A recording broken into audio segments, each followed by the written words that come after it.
मुझे जानना है निफ्टी में नेक्स्ट डायरेक्शनल मूव क्या पॉसिबल हो सकता है और मेरा क्या बायस हो सकता है। उसके लिए मैं यूज करूँगा प्राइस एक्शन के की लेवल और इंडिकेटर्स के लेवल जो मेरे लिए सपोर्ट और रेजिस्टेंस का काम करेंगे, और साथ ही साथ प्रीवियस हाई और प्रीवियस लो को मार्क करेंगे, जो कि लिक्विडिटी पॉइंट है, लिक्विडिटी जोन है, और वो भी हमारे लिए एक टारगेट या फिर एक सपोर्ट या रेजिस्टेंस का काम करेंगे। तो सबसे पहले आरएसआई और मूविंग एवरेज से मंथली चार्ट है ये। इस पे अगर मैं देखूं तो ये अगस्त महीने की, इस महीने की कैंडल है जो फॉर्म हो रही है अभी। लेकिन ये 9 EMA से यहाँ पे इसको सपोर्ट मिल रहा है और अच्छा खासा बाउंस देखने को मिला है प्राइस में। तो अभी ये हैमर जैसी कैंडल फॉर्म हुई है।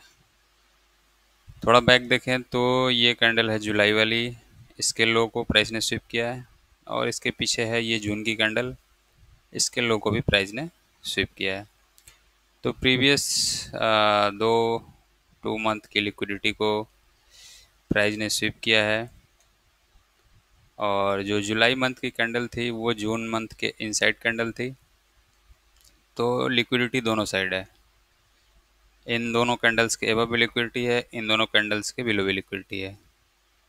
तो प्राइस ने पहले अगर सेल साइड लिक्विडिटी हंट की है तो एक बड़े स्केल पे मैं एक्सपेक्ट कर रहा हूँ कि बाई साइड लिक्विडिटी टारगेट होना चाहिए, प्राइस का ऑब्जेक्टिव ये होना चाहिए मंथली लेवल पे या वीकली लेवल पे, वीकली चार्ट पे।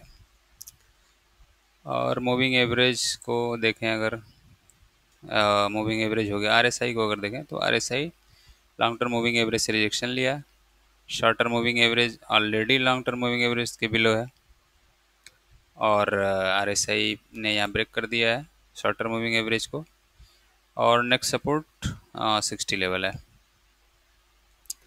तो अगर प्राइस में यहाँ से अप मूवमेंट आता है और टारगेट अगर ये प्रीवियस मंथ के हाई हैं तो आरएसआई यहाँ सपोर्ट दिखाएगा, और यहाँ से आरएसआई में भी एक बाउंस देखने को मिलेगा। अभी भी आरएसआई बुल जोन में है, ये 60 लेवल है और ये 80 लेवल है। तो मंथली चार्ट पे अभी भी आरएसआई बुल जोन में है, बट एक रिट्रेसमेंट दिख रहा है। वीकली चार्ट पे इसको देखें, अगर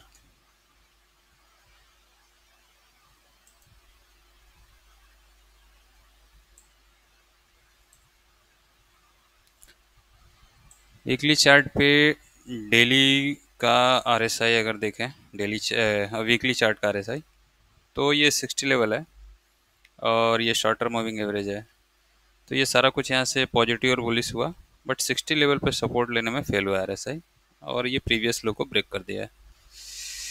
तो ब्रेक कर दिया है तो ये एक मार्केट स्ट्रक्चर शिफ्ट मैं कंसिडर कर रहा हूँ इसको, और ये एक रिट्रेसमेंट है। ये प्रीवियस वीक की कैंडल जो है वो ग्रीन क्लोज हुई है, और प्रीवियस वीक की कैंडल अगर देखें तो उसके प्रीवियस वीक के इनसाइड कैंडल है।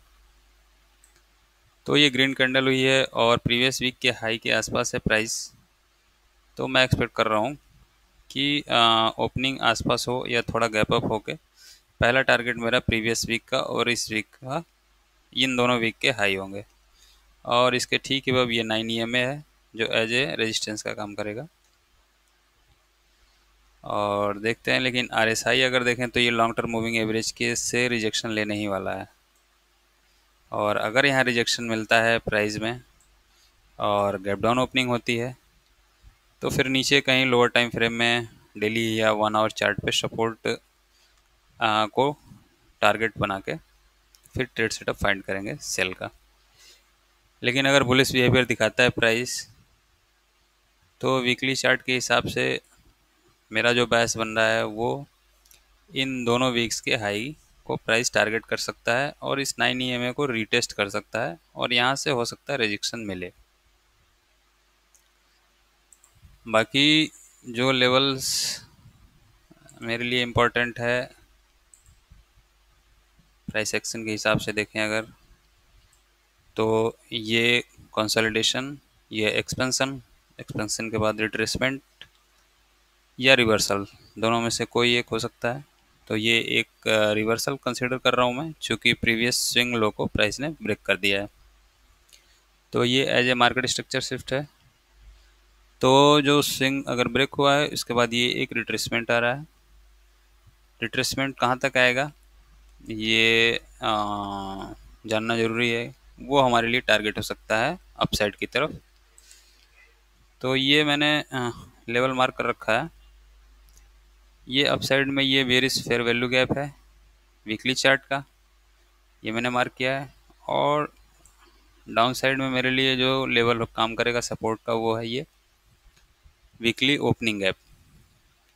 ये ये जो रेड कैंडल है, इसका क्लोजिंग प्राइस ये है, और नेक्स्ट वीक जो प्राइस ओपन हुआ वो यहाँ है। इसको मैंने मार्क किया है, ग्रेड किया है। तो ये मेरे लिए सपोर्ट लेवल का काम करेगा।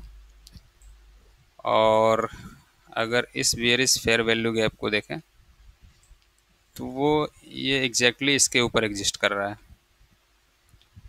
तो मेरे लिए टारगेट इन दोनों वीक का हाई अपसाइड में, और फिर ये इसका मिड पॉइंट, इसको मैं टारगेट लेके चलूँगा अगर प्राइस में कोई बुलिश बिहेवियर दिखता है तो।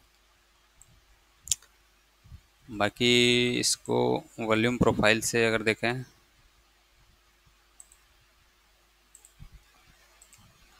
तो वॉल्यूम प्रोफाइल में ये वैल्यू एरिया हाई, ये value area low, price support ले रहा है। और जो पॉइंट ऑफ कंट्रोल है, यहाँ से प्राइस रिजेक्शन ले रहा है। तो अगर पॉइंट ऑफ कंट्रोल प्राइस को पुश करता है नीचे की साइड, डाउन साइड में, तो लोअर टाइम फ्रेम में देखेंगे सपोर्ट क्या हो सकता है। और अगर डाउन साइड मूव आता है, तो ये दोनों वीक के लो हमारे क्या होंगे, ये टारगेट होंगे। लेकिन मेरा बायस जो है, मेरा एक्सपेक्टेशन ये है कि प्राइस जो है पहले बाई साइड लिक्विडिटी को हंट करे, चूँकि मंथली चार्ट में जो दिख रहा है वो मुझे लग रहा है कि मेरा बायस बुलिश होगा। डेली पे चार्ट पे देखें, आरएसआई और मूविंग एवरेज, तो करेक्शन आ रहा है। आरएसआई में क्लियर करेक्शन दिख रहा है। शॉर्टर मूविंग एवरेज को आरएसआई ने ब्रेक किया 40 लेवल पे, और शॉर्टर मूविंग एवरेज पे सपोर्ट लिया है। सपोर्ट लेने के बाद इसमें अपसाइड मूव आ रहा है। मूविंग एवरेजेस में अगर देखें प्राइस लेवल पे, तो ये क्या है, 9 EMA पे सपोर्ट हो रहा है, और ये 45 EMA है, और ये 100 EMA है। तो अब ये ऊपर की साइड ये रिजेक्शन है। आरएसआई में भी लॉन्ग टर्म मूविंग एवरेज से यहाँ से प्राइस रिजेक्शन ले सकता है। और अप साइड अगर मूव आता है, तो पहला रिजेक्शन ये लेवल है, और दूसरा रिजेक्शन मूविंग एवरेज के हिसाब से ये है। डेली चार्ट में ये रिसेंट स्विंग हाई है, प्रीवियस स्विंग हाई है। अगर इस स्विंग हाई को ब्रेक करता है प्राइस, इन सारे मूविंग एवरेजेस को ब्रेक करता है, और इस स्विंग हाई को ब्रेक करता है, और ब्रेक करने के बाद रिटेस्ट करता है, और सेम टाइम में आरएसआई अगर इस मूविंग एवरेज को ब्रेक करता है, 60 लेवल को ब्रेक करता है, और फिर रिटेस्ट करता है, तो प्राइस में एक लॉन्ग टर्म के लिए बुलिश बिहेवियर देखने को मिल सकता है, मार्केट स्ट्रक्चर शिफ्ट हो सकता है। तो डेली चार्ट पे भी लेवल्स को रखेंगे,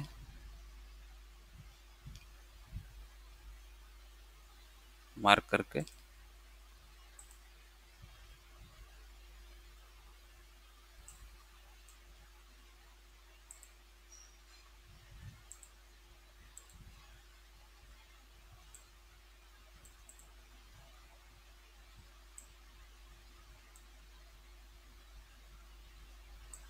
यहाँ हमें ये निगेटिव रिवर्सल देखने को मिल रहा है। प्रीवियस जितने भी प्राइस ने हाई बनाए हैं, तो निगेटिव रिवर्सल ट्रेंड लाइन एक ड्रॉ कर लेंगे 4 आवर में या 1 आवर में। और मुझे लगता है प्राइस ने उसका ब्रेकआउट ले लिया है, ब्रेकआउट लेके उस पर सपोर्ट ले लिया है। तो मेरा बायस बुलिस है। अगर प्राइस भी कोई भी बुलिस बिहेवियर दिखाता है, तो बाई सेटअप फाइंड करेंगे, और टारगेट ये हाई होगा, और फिर ये हाई होगा, और ये मिड लेवल है, वीकली चार्ट का ये बेरिस फेयर वैल्यू गैप है, उसका मिड लेवल है ये, और ये हाई मेरे लिए टारगेट का काम करेंगे। 1 आवर के चार्ट पे अगर देखें,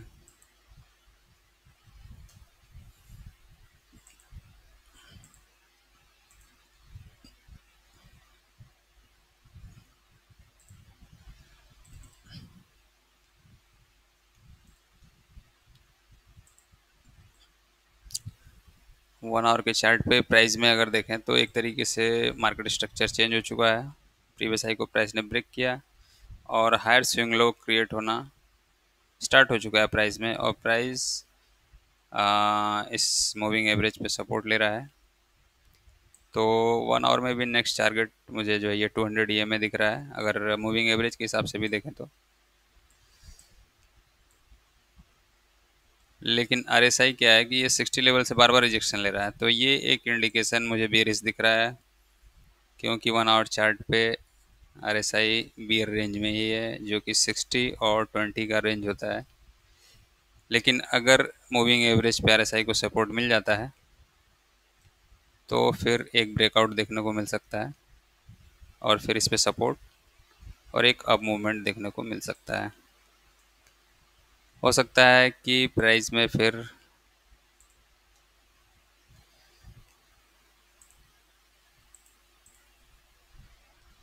1 आवर के चार्ट पे अगर देखें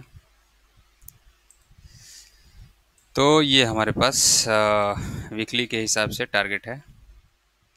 ये प्रीवियस जितने भी हाई हैं इनके एबव लिक्विडिटी है, तो मेरा मेन टारगेट, पहला टारगेट ये होगा।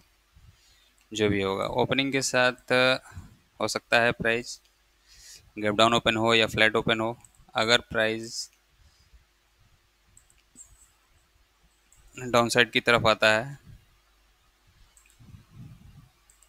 और यहाँ से मार्केट स्ट्रक्चर चेंज होता है तो फिर मेरा टारगेट ये हो सकता है। प्राइस में मैं एक तरह का इस तरह का मूवमेंट एक्सपेक्ट कर रहा हूँ, क्योंकि हो सकता है यहाँ बाई पोजीशन बनी हो, नीचे लिक्विडिटी हो, या फिर ये लो है और ये एक गैप है, तो इस गैप से रिजेक्शन ले सकता है प्राइस। अगर इस गैप की लेवलिंग कर दें तो ये क्लोजिंग प्राइस और ये ओपनिंग प्राइस और ये एग्जैक्टली इसका मिड पॉइंट है। तो इसके आसपास से अगर प्राइस डाउन साइड ट्रेड करता भी है मंडे या ट्यूसडे में, तो वो बायर्स को एलिमिनेट करने की कोशिश करेगा जो पहले से पोजीशन बना रखे हैं। और फिर मैं एक्सपेक्ट कर रहा हूँ कि इस गैप के आसपास से कहीं मार्केट में स्ट्रक्चर शिफ्ट करेगा, तो लोअर टाइम फ्रेम 15 मिनट में जाके सेटअप फाइंड करेंगे, और फिर टारगेट हमारे लिए ये है, फिर ये स्विंग है, ये स्विंग है, और फाइनल टारगेट क्या होगा, ये वेरिस फेयर वैल्यू गैप का मिड पॉइंट होगा। लेकिन अगर प्राइस इस तरह का बिहेवियर नहीं शो करता और सपोज गैप ओपनिंग होती है या फ्लैट ओपन होके फिर प्राइस अपसाइड ट्रेड करने लग जाता है, तो फिर मैं वेट करूँगा इस यहाँ तक के प्राइस यहाँ पे ट्रेड करते हुए पहुँचे, और फिर यहाँ से मार्केट स्ट्रक्चर अगर कोई शिफ्ट होता है तो फिर मैं सेल सेटअप देखूँगा। अदरवाइज प्राइस इसको अगर ब्रेक करता है, इस फेयर वैल्यू गैप को ब्रेक करे, ब्रेक करने के बाद इसको एज ए सपोर्ट ट्रीट करता है, तो फिर एक बुलिश सेटअप बन सकता है। या अगर फ्लैट प्राइस ओपन होता है और शॉर्ट टर्म में इसको इस लो को हंट कर दे, यहाँ लिक्विडिटी है, और फिर मार्केट स्ट्रक्चर शिफ्ट और अगेन यहाँ एक सपोर्ट दिखाए, तो यहाँ एक हमारा सेटअप बन सकता है इस जोन के आसपास। ये एक रेंज बाउंड मार्केट है, कंसोलिडेशन है। अगर ये एक्यूमुलेशन फेज है तो ये पॉसिबिलिटी हो सकती है कि मार्केट हल्का सा गैप डाउन ओपन हो, या फिर हो सकता है यहाँ ओपन हो इस गैप में, और फिर यहाँ से कोई मार्केट स्ट्रक्चर शिफ्ट दिखे और फिर इस जोन के आसपास से कहीं सपोर्ट दिखे, तो ये एक बाई सेटअप हो सकता है, और टारगेट मेरा ये हो सकता है। तो फिर देखते हैं मंडे को प्राइस में कैसी ओपनिंग होती है और कैसा जो है प्राइस बिहेवियर देखने को मिलता है। सारे लेवल्स को मार्क कर लूँगा मैं। प्रीवियस 2 मंथ के हाई लो, प्रीवियस 2 वीक के हाई लो, और प्रीवियस 2 डे के हाई लो मैं जनरली मार्क करके रखता हूँ। उनको लिक्विडिटी जोन की तरह एज ए ट्रीट करता हूँ मैं, क्योंकि बड़े चार्ट के, बड़े टाइम फ्रेम के जो लिक्विडिटी पूल होते हैं उनको प्राइस जनरली टारगेट करता है। वीकली ऑब्जेक्टिव या डेली ऑब्जेक्टिव प्राइस का होता है वो। तो ये सारे लेवल मैं मार्क करके रखूँगा।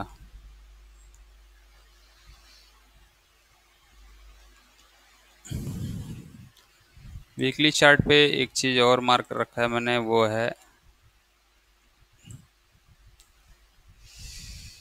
लास्ट ग्रीन कैंडल की opening price before this drop. तो ये एज ए ऑर्डर ब्लॉक मैं कंसिडर कर रहा हूँ। तो प्राइस को, अगर प्राइस में अप मूवमेंट देखने को मिलता है, अगर इस फेयर वैल्यू गैप के एबव भी प्राइस ट्रेड करता है, तो फिर ये मेरा फाइनल टारगेट होगा अपसाइड के लिए। फिर मंडे की ट्रेडिंग देखते हुए फिर उस हिसाब से प्लान करेंगे।